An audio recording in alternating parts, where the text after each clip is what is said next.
కువైట్‌లో traffic department విధిచ్చిన సమయమైతే రానే వచ్చింది.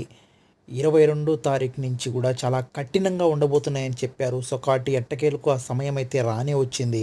ఒకసారి చూసుకున్నట్టయితే గున భారీ స్థాయిలో కెమెరాలు విధించడం జరిగింది. కెమెరాలు చూస్తే గున నిజంగా చుట్టూ ఎక్కడ చూసినా కూడా సిగ్నల్ దగ్గర ఆగిన వెళ్తున్న కొన్ని కొన్ని ప్లేసెస్‌లో గావచ్చు, చాలా అధునాతిక టెక్నాలజీతో కెమెరాలు అమర్చడం జరిగింది. సో, కాబట్టి చాలా అంటే చాలా జాగ్రత్తగా ఉండాలి. ర్యాష్ డ్రైవింగ్ ముఖ్యంగా దృష్టిలో పెట్టుకొని, అదేవిధంగా ఎవరైతే బెల్ట్ ధరించకుండా ఉంటారో, బెల్ట్ పెట్టుకోకుండా, అదేవిధంగా మొబైల్స్ ఫోన్స్ వాడుతున్న వారికి చాలా కఠినమైన శిక్ష ఉండబోతుంది. చాలా తీవ్రమైన, చాలా తారాస్థాయిలో ఫైన్స్ కూడా ఉండబోతున్నాయని చెప్పుకొస్తున్నారు.